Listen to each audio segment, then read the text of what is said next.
Duman 1 adlı albümün Rezil isimli şarkısında İhlas suresiyle dalga geçen ve büyük bir rezilliğe imza atan grup Duman müzik ekibinin Mardin'de 10 Mayıs Cuma günü Büyük Mardin Otel'de, 11 Mayıs günü de Diyarbakır Habitat Garden'da açık hava konseri şeklinde düzenlenmek istediği etkinliği iptal etmesini ve halkın gitmemesini diliyoruz. Kadim bir kültüre ve kadim inançların hoşgörü diyarı Mardin'de bu tür organizasyonlar asla kabul edilemez.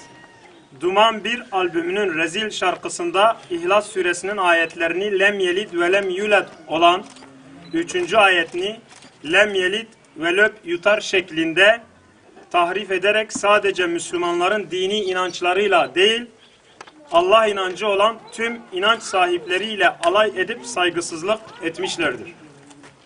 Müzik ve sanat adıyla inançlarla alay eden ve inanç sahiplerine saygısızlık edip, inanç sahiplerini tahrik eden ve ortalığı provoke etmek isteyen grup Duman'ı kınıyor ve kendilerine sponsor olanları da bir an önce desteklerini çekmeleri için uyarıyoruz.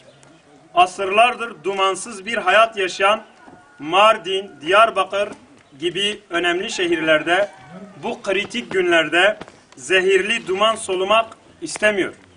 Mardin ve Diyarbakır sahipsiz ve kimsesiz değildir.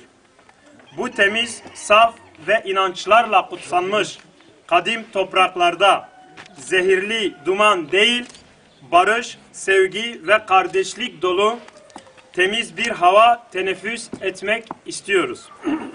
Binlerce yıldır inanca ve inançlılara saygısıyla tanınmış ve bundan dolayı da onlarca inancı ve dili günümüze taşıyabilmiş Mezopotamya'nın kadim şehirleri Mardin ve Diyarbakır, inanca ve inançlılara saygısı olmayan provokatörleri ağırlamamalı, barındırmamalıdır.